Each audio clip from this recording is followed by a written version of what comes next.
요한복음 20장 19절 말씀부터 25절 말씀까지 제가 봉독해 드리도록 하겠습니다.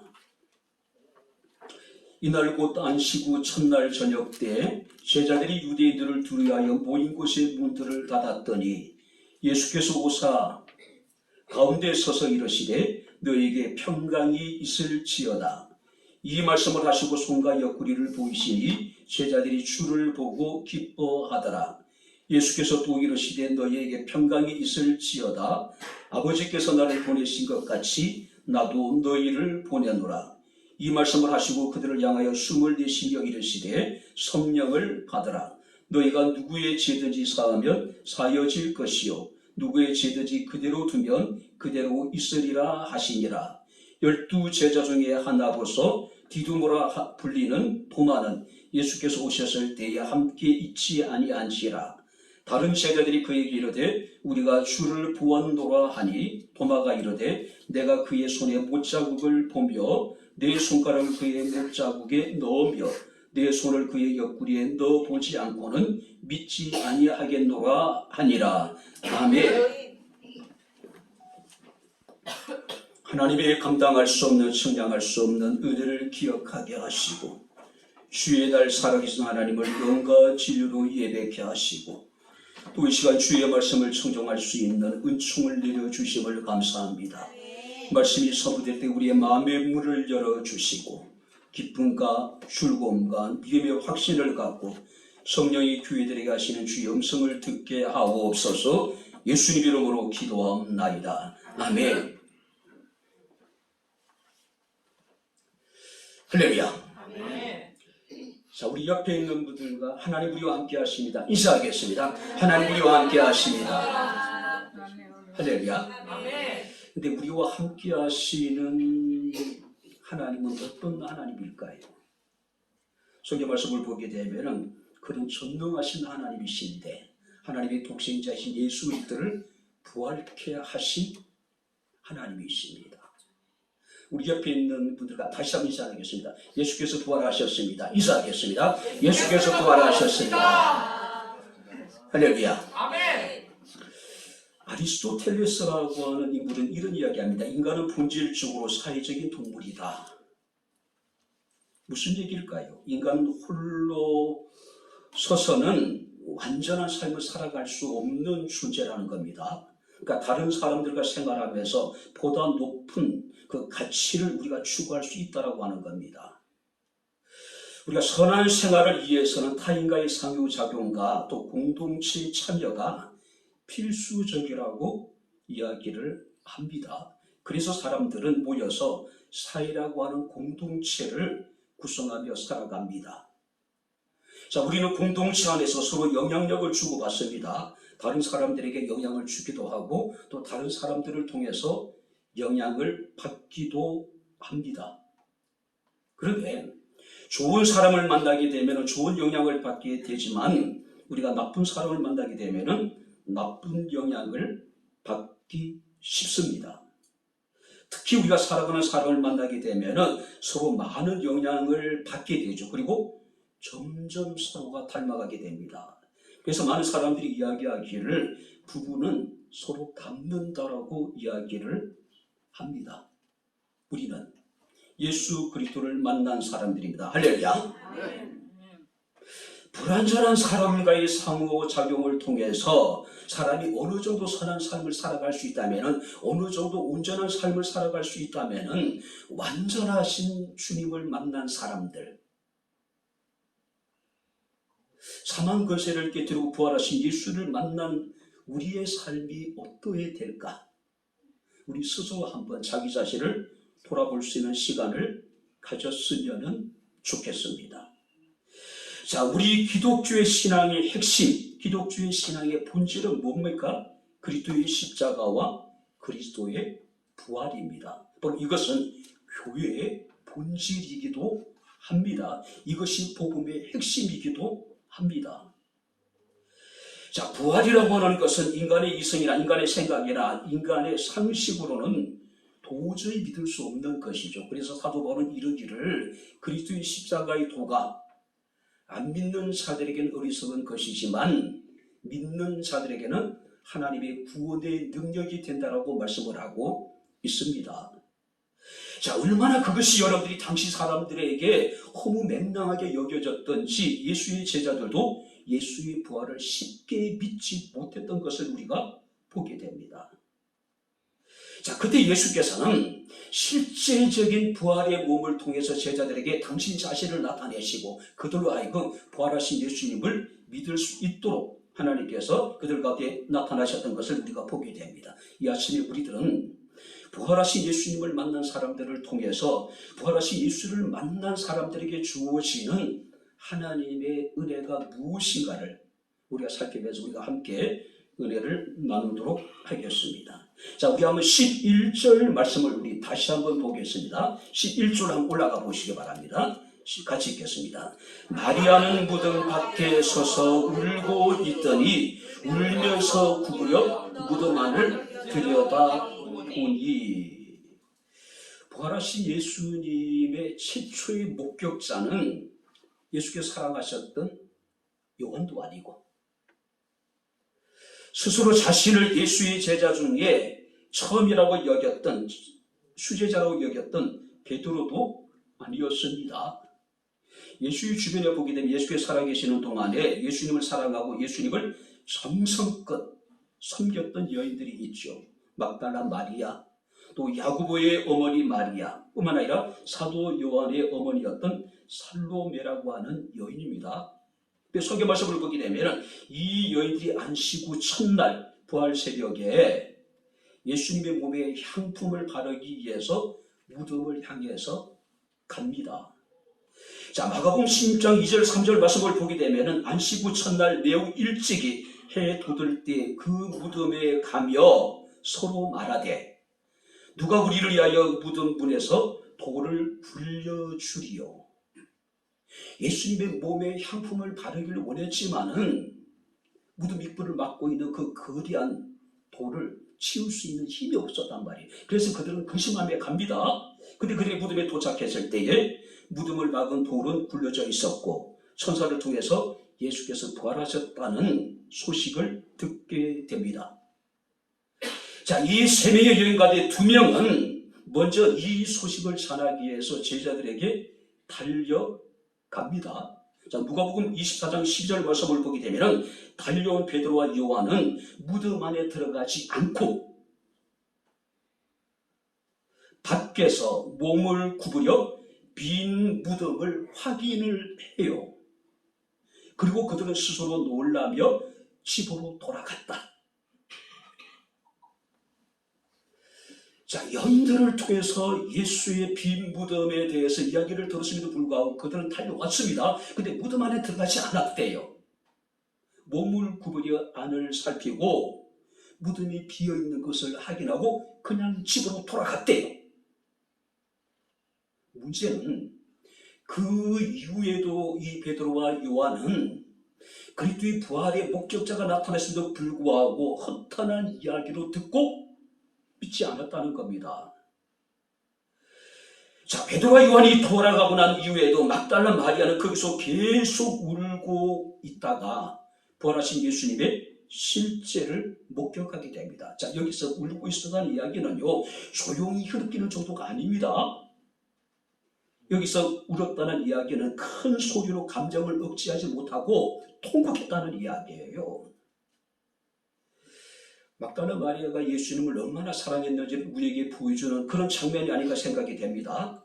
우리가 막달라 마리아는 어떤 여인이었을까요? 7 귀신 들렸던 여인이에요. 자, 예수께서 골고다 언덕을 십자가를 지고 오르실 때에 울면서 뒤따랐고 예수께서 골고다 언덕에서 십자가에 달리셨을 때 끝까지 예수의 옆을 지켰던 여인이 바로 이 막달라 마리아라고 하는 여인입니다. 그런데 지금 그 무덤에 달려와 보니 무덤이 비어 있어요. 망연자실이에요. 망연자실이에요. 도저히 이 상황이 믿기지 않았습니다. 그래서 그는 무덤을 떠나지 못하고 무덤 안을 살피며 대성통곡하고 있는 겁니다. 이태원 참사로 159명의 생때 같은 우리의 젊은이들이 목숨을 잃었습니다. 그들의 위패에 이름을 쓰지 못하죠. 사진만 걸어놓고 이름을 써야지. 이름을 쓰지 위패를 만들어놓고 이름도 쓰지 못하게 만들죠. 그죠? 자, 이름도 없는 위패를 바라보는 부모의 심정이 어떨까요?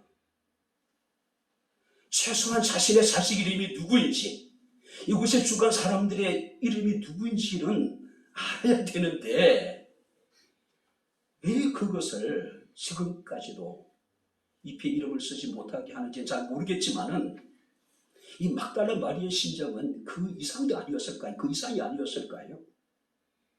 그죠?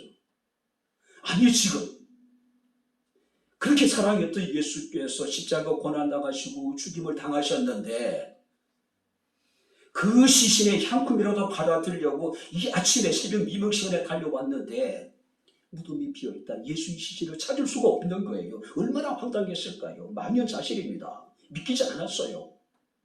그래서 계속해서 무덤 안을 살피면서 무덤 밖에서 지금 통곡하고 있는 겁니다.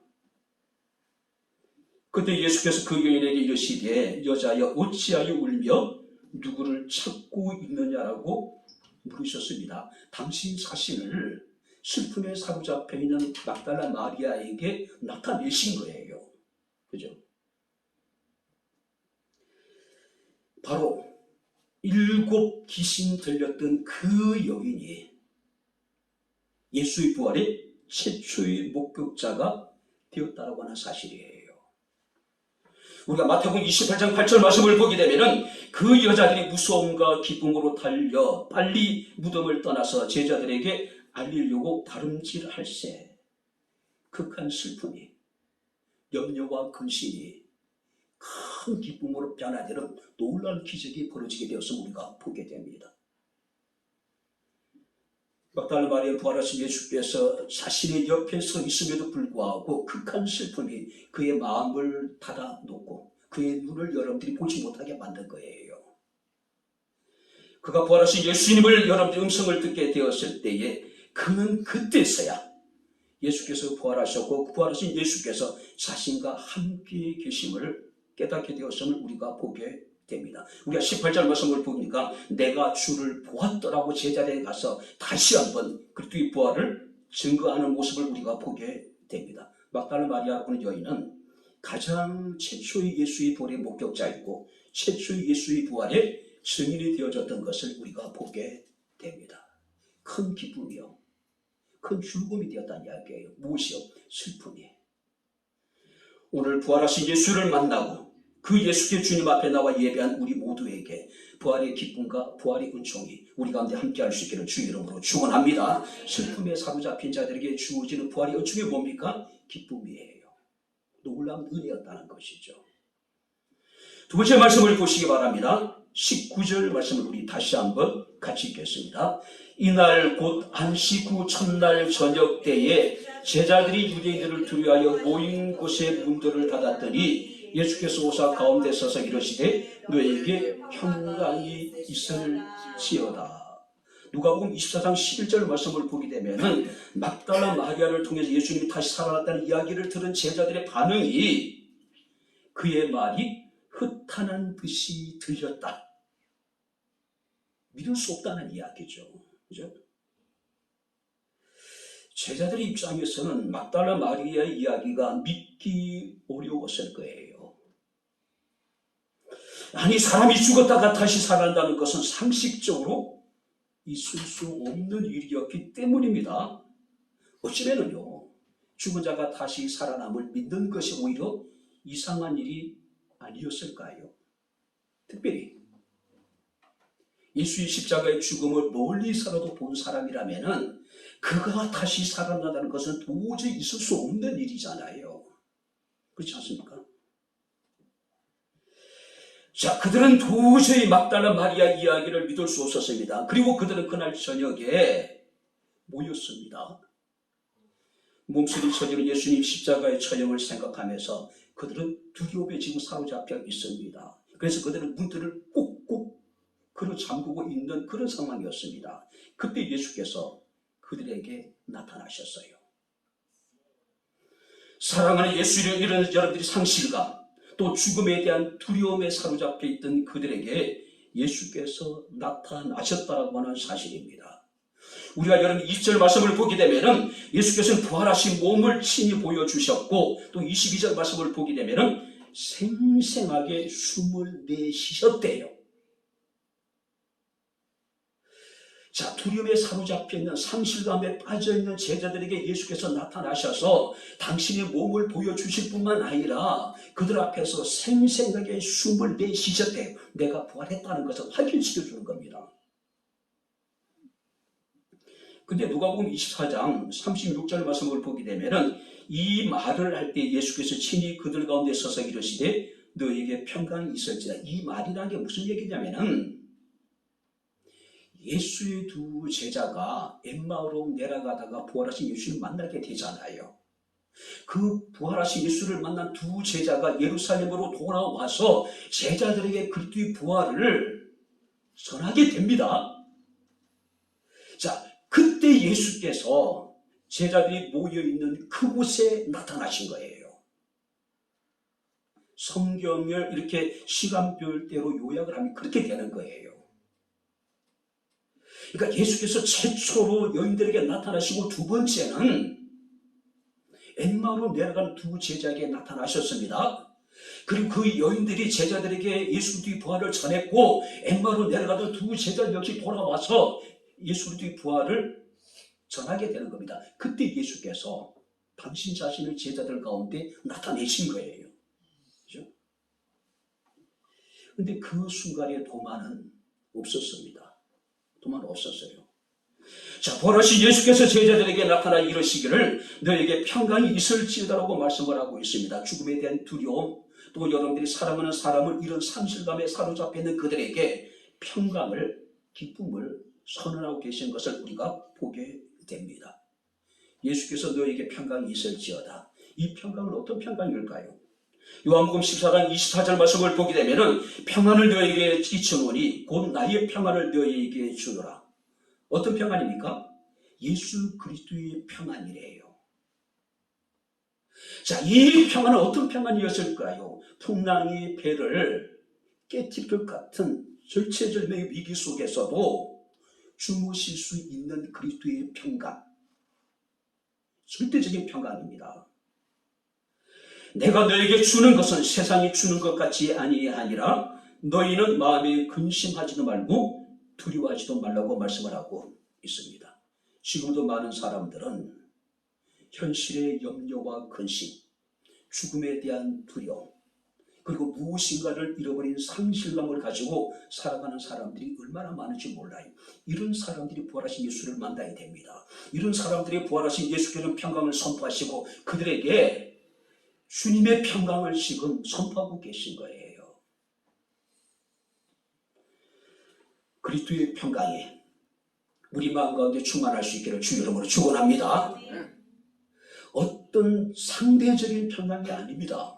어떤 조건적인 평안함이 아니에요. 절대적인 평강입니다. 그리스도의 평강이에요. 그리스도의 평강이에요.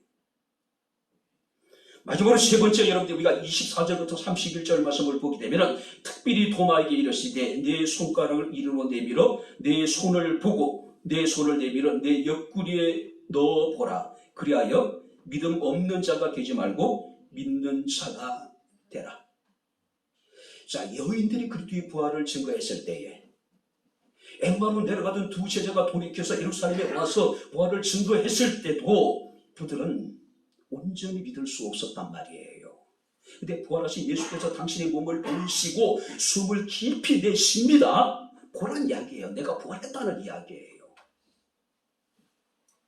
이 사건을 통해서 제자들은 부활하신 예수님을 만나고 부활하신 예수님을 믿었습니다. 근데 도마가 어디 갔다고 돌아와서 그 제자들이 부활하신 예수님에 대해서 증거했을 때에 도마는 도무지 믿을 수가 없었습니다. 어쩌면 여러분들이 그에게는 그럴 만한 이유가 있었겠죠. 24절 말씀을 보시기 바랍니다. 12제자 중에 하나인 디두모라 하는 도마는 예수께서 오셨을 때에 함께 있지 않았기 때문에 그는 예수님의 부활을 믿을 수 없었다는 것이죠. 어쩌면 여러분들이 우리가 이 도마는 그 믿을 수 없는 것이 당연한 것이 아니었을까요? 많은 사람들은 의심하는 도마라고 얘기하는데 도마가 유별나게 의심이 많았기 때문에 믿지 못한 것이 아니라 현실적으로 부활주일 저녁에 예수께서 제자들에게 당신 자신을 나타냈을 때에 도마는 없었단 말이에요. 만나지 못했단 말이에요. 볼 수 없었단 말이에요. 그런데 믿을 수 없죠. 당연한 거죠. 도마를 의심 많은 도마라고 부르는 것은 그에게 굉장히 억울한 일일 것 같아요. 오늘 여러분들이 만약에 도마가 그 자리에 있었고 다른 누군가가 그 자리에 없었다면 다른 누군가 역시도 도마처럼 예수의 부활에 대해서 의심하지 않았을까요? 당연히 의심했을 것 같아요. 그죠? 우리가 마태복음 28장 16절 17절 말씀 보니까 도마보다 더 심각한 사람들도 있어요. 읽어드리겠습니다. 11 제자가 예수께서 지시한 산에 이르러 예수를 뵙고 경배하나 아직도 의심하는 사람들이 있더라. 예수님을 뵙고 예수님께 경배하면서도 아직도 의심하는 사람들이 있었다. 거기에 비하면요, 도마는 상대적으로 출중한 믿음의 사람이에요. 부활하신 예수를 만났을 때에 도마는 뭐라고 이야기합니까? 나의 주, 나의 하나님이니이다. 그런 고백을 하잖아요. 11 제자가 예수께서 지시한 산에 이르러 예수를 배웠고 경배하나 아직도 의심하라. 아니, 보고도 경배를 드리면서도 의심하는 자들이 아직도 있었대요. 아니, 2000년이 지났습니다. 수많은 부활의 증거들이 나타나서 그리스도의 부활을 증거했습니다. 지금 우리는 부활주일을 맞이해 주님 앞에 나와 예배를 드려요. 근데 아직도 의심하는 자들이 있습니다. 그가 누굴까요? 여러분들은 스스로 나는 아니라고 여러분들이 자신할 수 있을까요?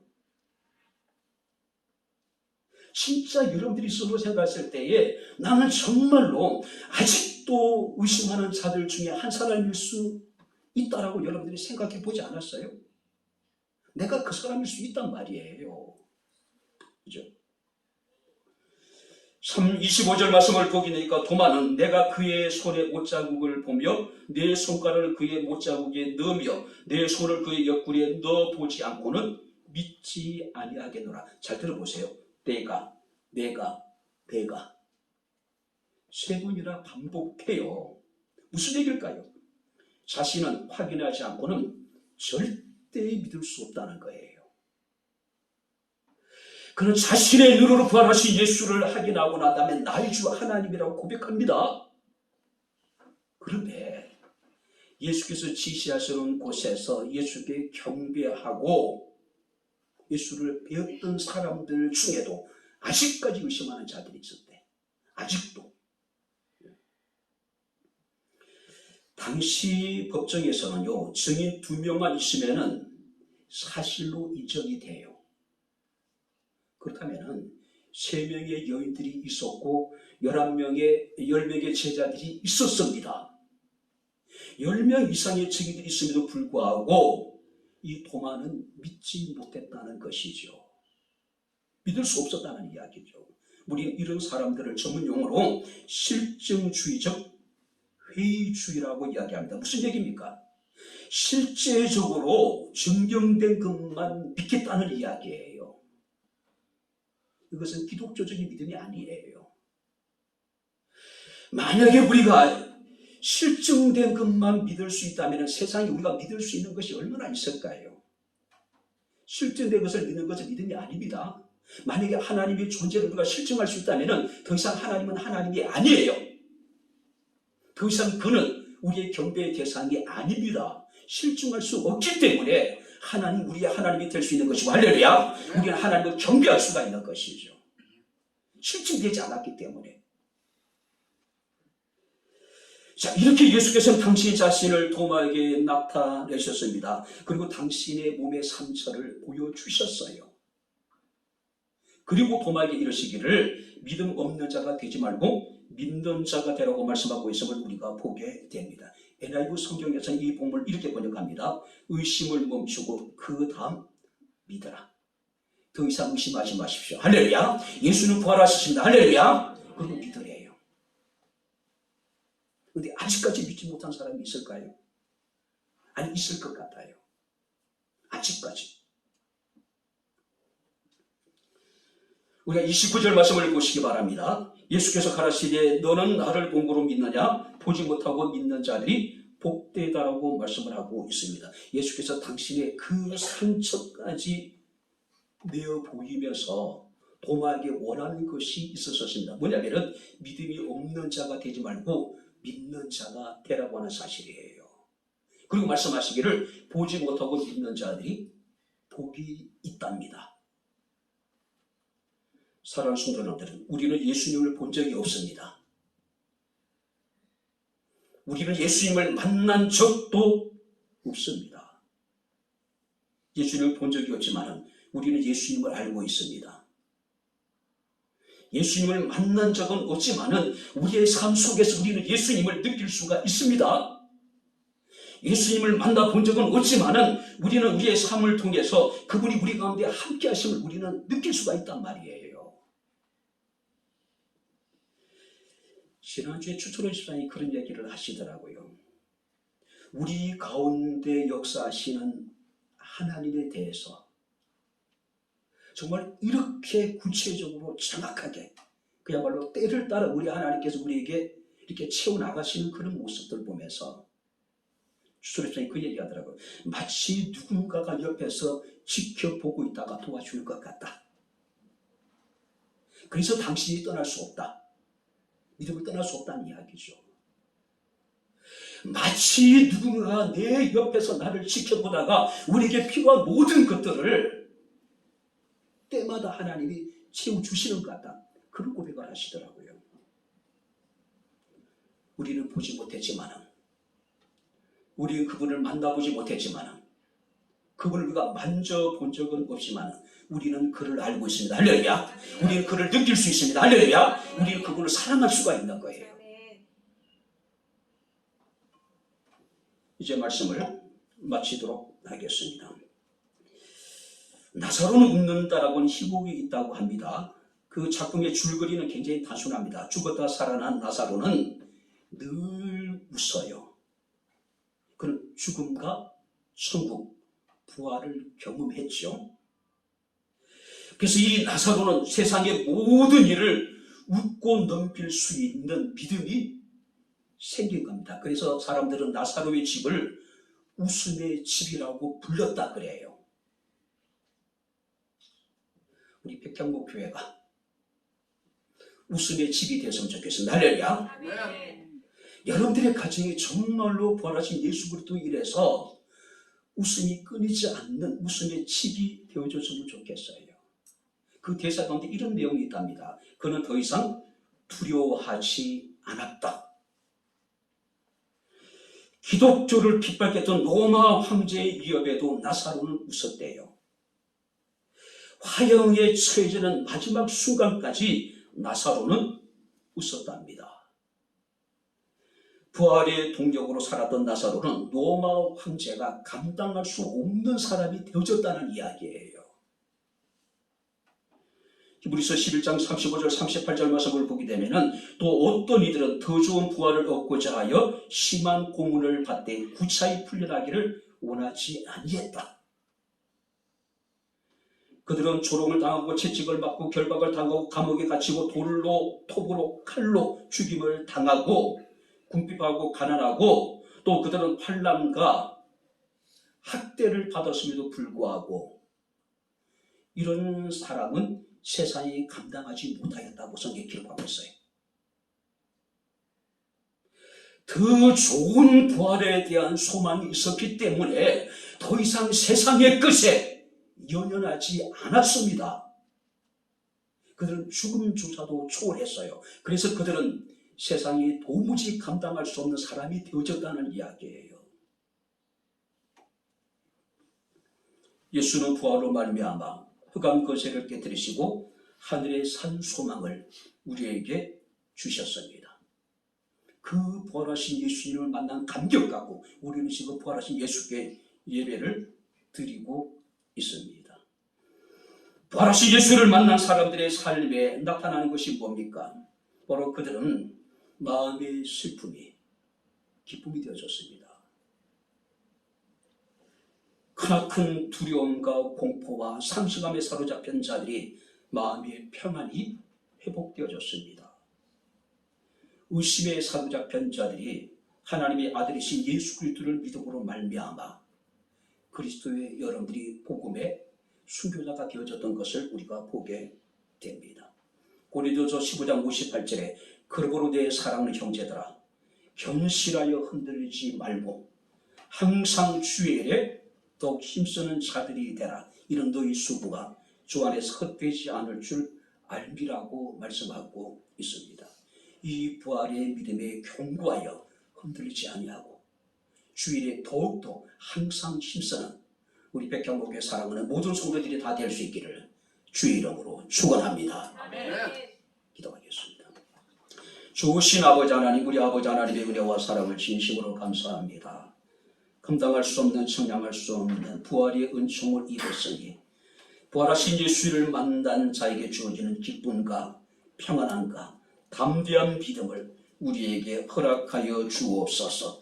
견실하여 흔들리지 않게 하시고 항상 주의 더 힘쓰는 백향목교회 사랑하는 모든 성도들이 되게 하옵소서. 예수님 이름으로 기도합나이다. 아멘.